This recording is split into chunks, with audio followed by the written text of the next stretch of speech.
I mean, sometimes I can just go, thanks, Cleo. I know you're trying to protect me. I know you're, looking out for me. I appreciate it. You can settle now. But you can also give that critical inner voice a job, like, hey, I only need to talk for another 15 minutes. Could you let me know? Just kind of give me a heads up when 15 minutes have gone by. And she'll do that. So it's kind of handy to have that.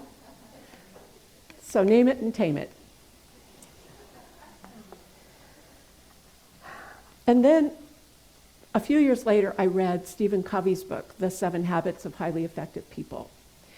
And I love that book. It's wonderful. It's life-changing. If you haven't read it, it really just helps you to prioritize the things that are most important to you, so that each of your days is filled with actions or small steps toward the things that you want to see happen in your world, in your life, with your family, with yourself. So it's an amazing book. But there was one part that I had a problem with, and that was the personal mission statement. So, Ron? Yes, please.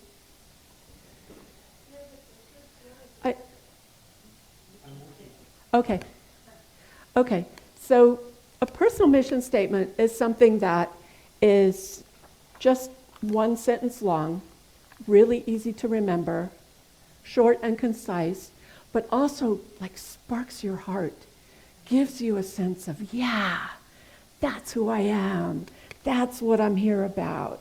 And my first personal mission statement that I made right before I went to work for L'Oreal was, I facilitate transformation, self-acceptance, and mastery through inspired communication. And at the time, I was teaching hair color.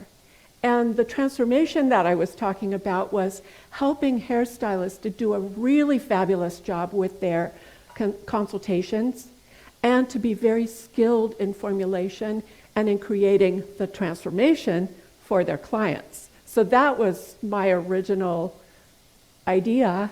And after I came up with that mission statement, I got a call from the vice president of marketing for hair color, and he said, Thea, I really want you to come to work for us. Now, he had been asking me every year for the 4 previous years at this annual education event, but it was the day after I settled on my mission statement, and I was like, okay. So I went to New York and worked for L'Oreal and wrote education and traveled around teaching hairstylists how to have mastery in their work and listen well and create transformation and have change be a safe experience. I just thought that was a really valuable thing for us as hairstylists to be able to contribute to the world.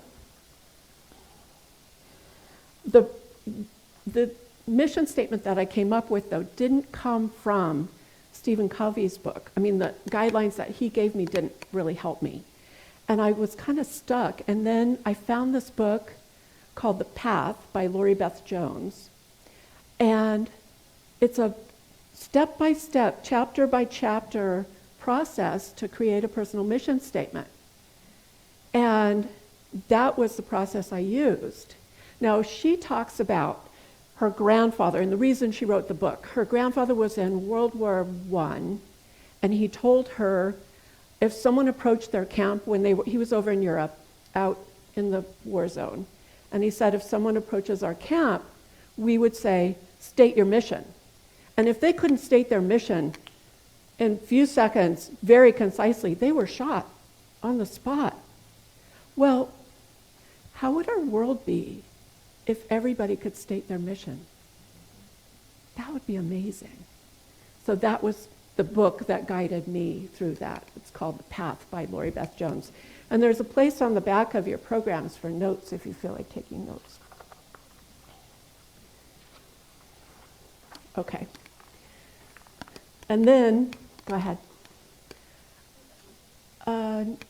There we go. I moved to Yakima. I moved to Yakima when Jonah, my younger grandson, was 3, and Eli, my older grandson, thank you, was, Ron? Rick, sorry. It's an R word. Is this the right way to hold it? Well, Is this, this is the device. right, is this the top? Yeah, you look at the front, you'll see a little round window in the front. Gotcha. Thank you. Or top. Okay. Okay. They're all different. So I moved to Yakima when Jonah was 3, Eli was 1. And the thing that made me want to move to Yakima was when Jonah was born, he had to be airlifted to Seattle Children's and have surgery. It was March 18th. We had a blizzard in New York. Every airport was closed. I couldn't get a flight out for 3 days. My daughter was still in the hospital. My grandson was having surgery. And I was stuck on the East Coast. And I thought, what the heck am I doing so far away from people I love? This is crazy. And so I got out there and everything resolved itself and he's fine. And 2 years later, though, when Megan had her second son, Eli, I took a month off of work and came out here and had rug time with my 2-year-old grandson while she took care of her new baby. It was heaven. I was completely in love, completely smitten. And I went back to work right after that month and said, I'm retiring in a year. I'm moving to Yakima. I have to be a grandma now. So I came here. And once I got here, I thought, well, I'm not doing that big worldwide thing that I had thought of with my other mission statement. Maybe I need to change it.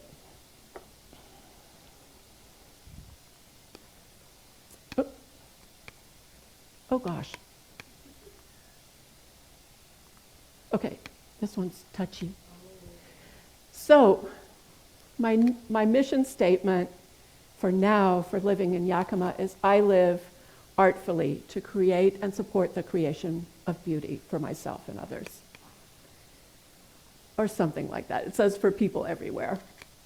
So, I felt that because I was working here in a smaller scale, working in a salon and so forth, that the mission statement I had didn't quite fit.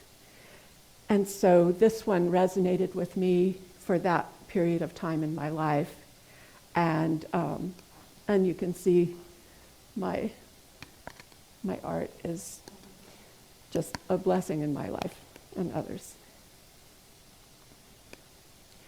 So then I joined Unity last September and started going into the classes, the spiritual education and enlightenment. And I love this thing that's on their website that says, Unity is a global, inclusive, spiritual community, and we offer practical tools and uplifting resources to help people of all faiths apply positive spiritual principles in their daily lives. Wow, that's cool. So we have this whole bunch of classes that's available to all of us. And you can do a deep dive into anything that you're curious about. I took Jesus' teachings, and I didn't complete the class because it took the 40 years of ideas and suppositions and assumptions that I had and just went and blew them all up. And I went, oh my gosh, there's so much more to know. So I'm still in the process of reading books associated with that particular class, and I'll take it again, probably in about a year. I need to assimilate this stuff. But then the other class that I took was in the Eye of the Storm, that's talking about how any adversity is not against you, but actually for you. And it talks about coming from your heart space instead of your head. And that was a huge change. To interact, to come into a situation, feel someone being kind of aggressive towards you, and be able to check in with your heart and go, oh, and have a different insight and respond in a different way. That was an amazing change. And then the last class that I just completed was meditation practices. And meditation practices is Another one that I'm still just relishing, finding richness and nourishment. The class is over, but the practices have totally changed my life. There's a book called Heart-Centered Metaphysics. That was one of the books that was in the class by Paul Hasselbach. Another one was Meditation for Dummies. Now, you wouldn't think a For Dummies book would be very spiritual. Oh my goodness. This book is amazing and really broad in all the different avenues and things that it explores. So it's a great reference. And then the other book that we used was called The One Moment Meditation. And we'll get to that in a minute. So centering prayer. And this is a meditation practice that is new to me. I've been meditating off and on for the last 40 years.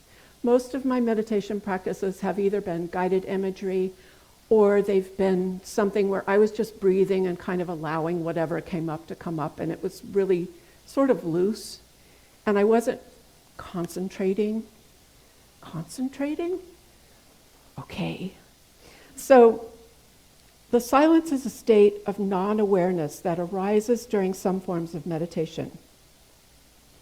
It is the medium in which and from which our true nature, Christ, expresses.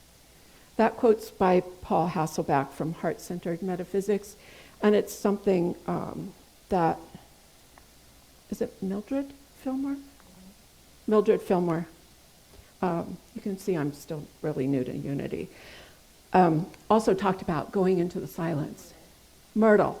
Okay, thank you. It's an M word. Yeah, I give people new names a lot.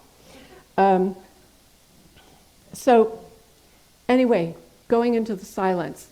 And the way to do that is this process called centering prayer. And it's the Unity 5-step practice.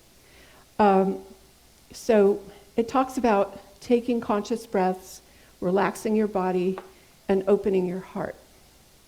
Okay. Relaxing my body. That was something I just went, okay, I'm relaxed. But then partway into my meditation, I'd be getting all antsy and weird and stuff. So one of the YouTube videos that I saw that was preparing us for a meditation, she said, let's go through a relaxation process.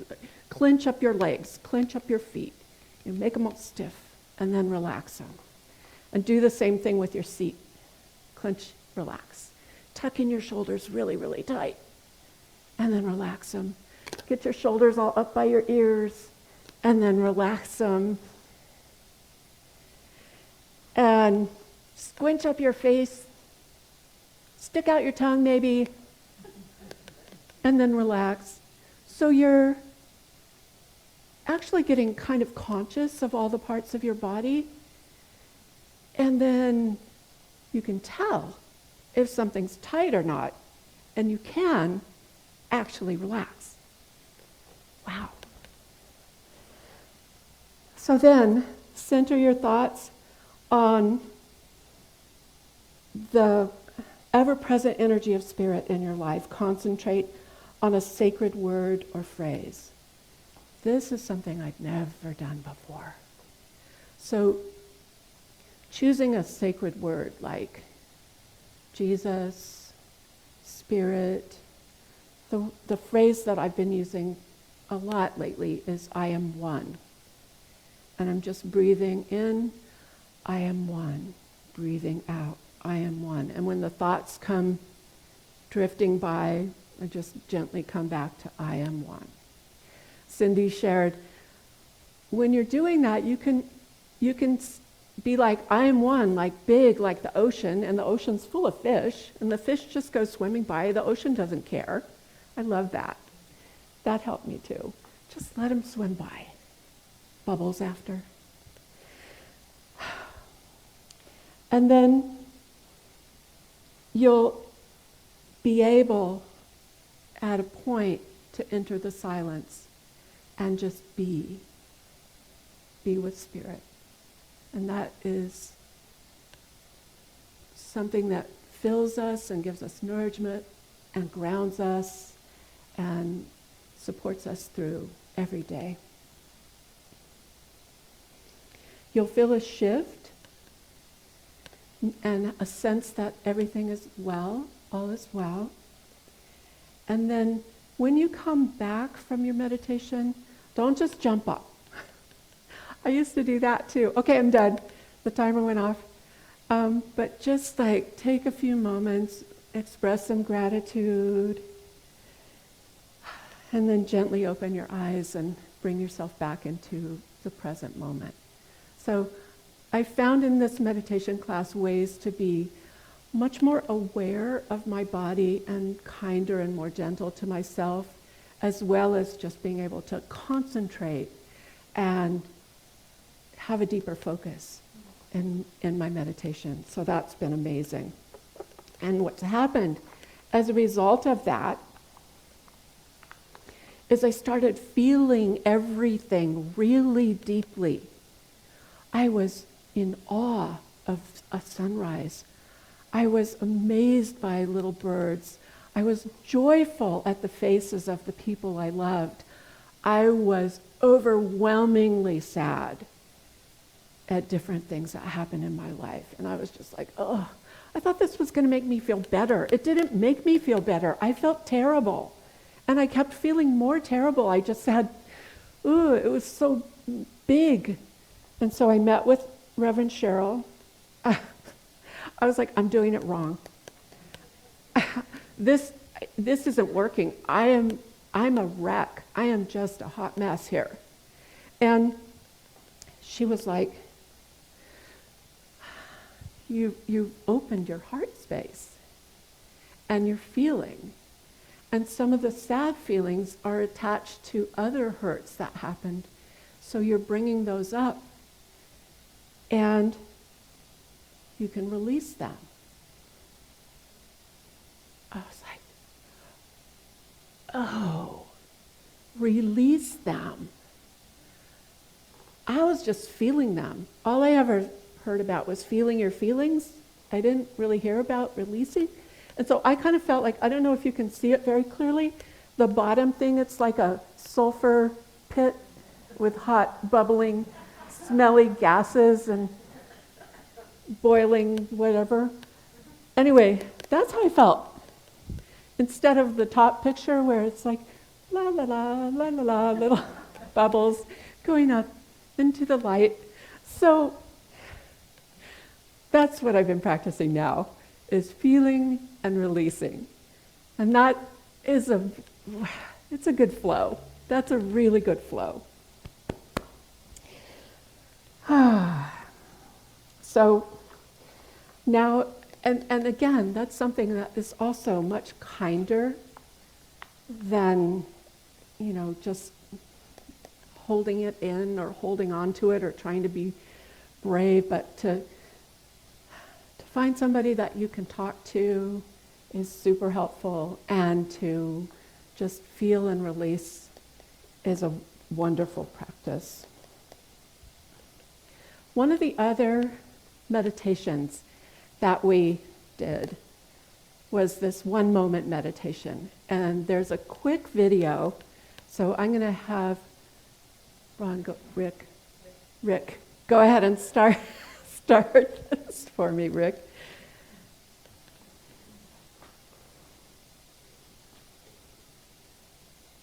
Hopefully it'll work and it won't give us an ad. There it is. Thank you. I'll be back.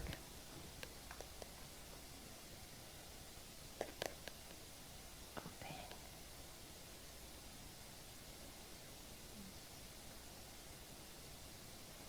Maybe so.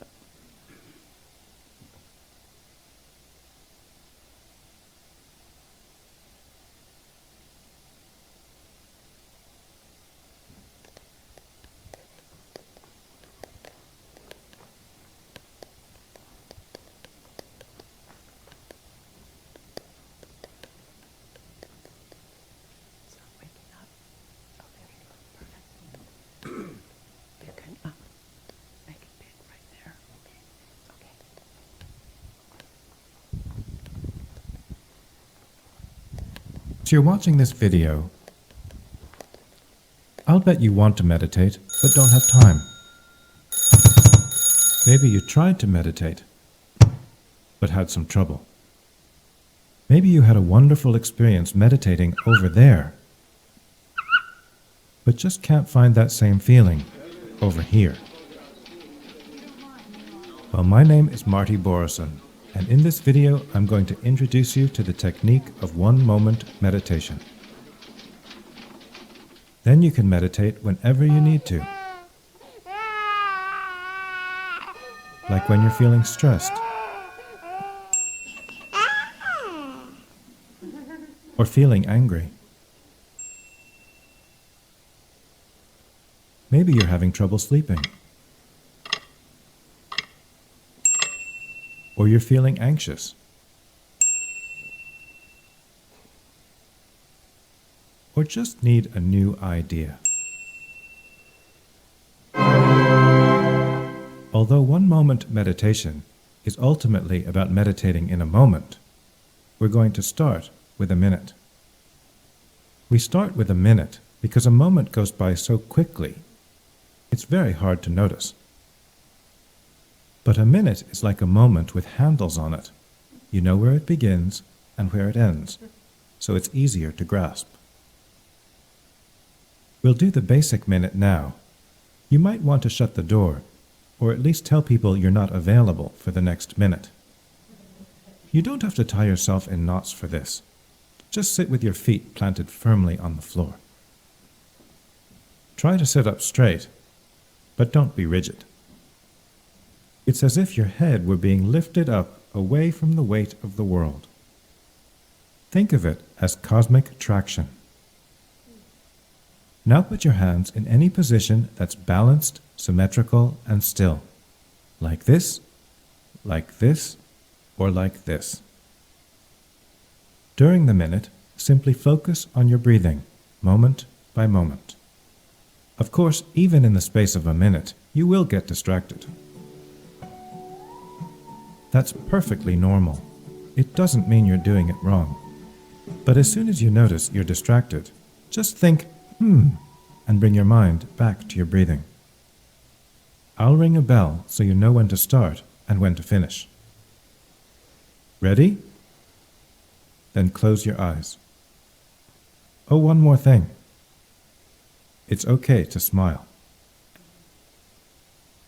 And go.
As you open your eyes, notice how you feel right now.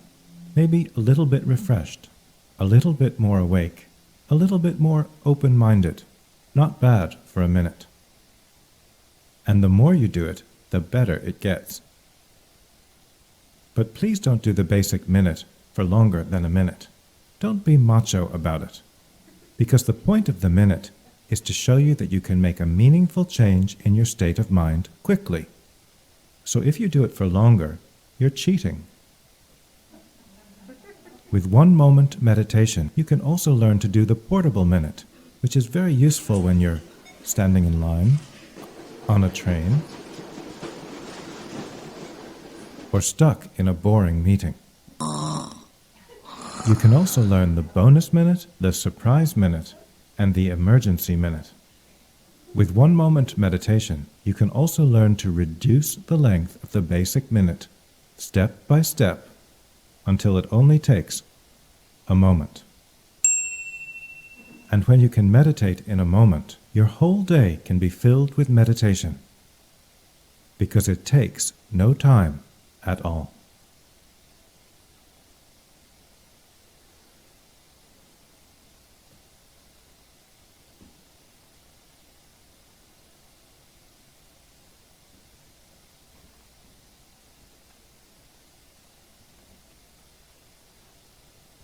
So the book is Helen called... Hansel was able to win any competition she took part in. She was known as the contest queen because she had won 7 trips to Paris, boats, houses. She would basically take part in any sweepstake she read about, any contest, and she would just win. That made my documentary crew, and I asked Helen, how do you do that? And she spoke about this thing called the Silva technique. Helen, you see, was Jose's It's running amok.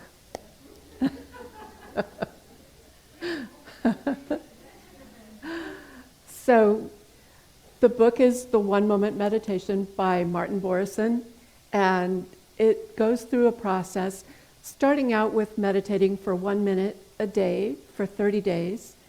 And after you complete that, you can move to a short period of time where you count how many breaths you take in your 1 minute. And once you have an average of how many breaths you take in a minute, then it can become portable. And that's as far as I've gotten with this book. Oh, the other PowerPoint, please. And it's been also life-changing. So these are just tools that I thought might be helpful for you. And I'll tell you a quick story. No.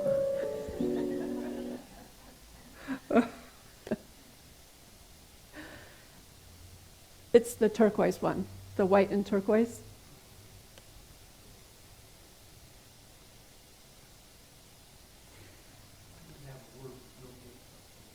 Okay.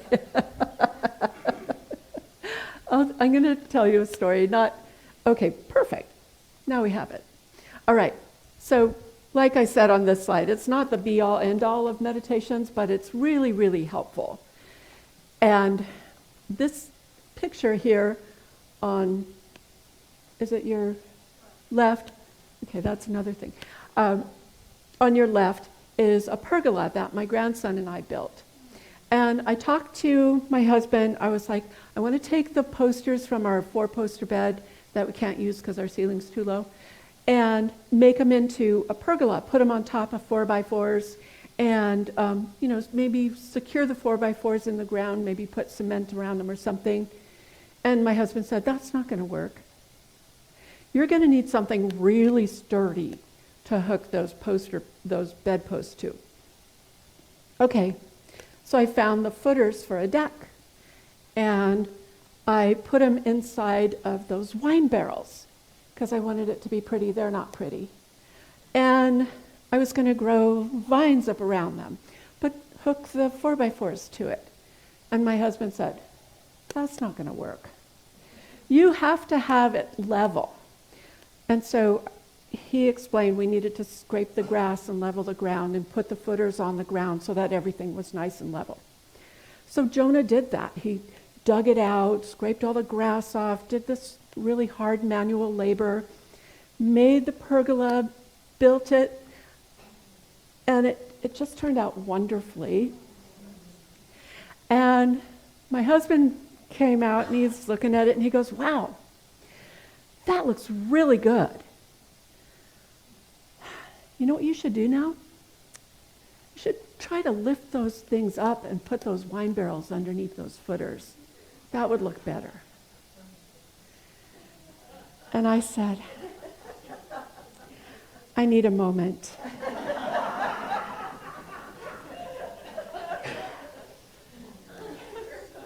And I just breathed. So I hope these things are something, if there's one part of it that you find, naming your critical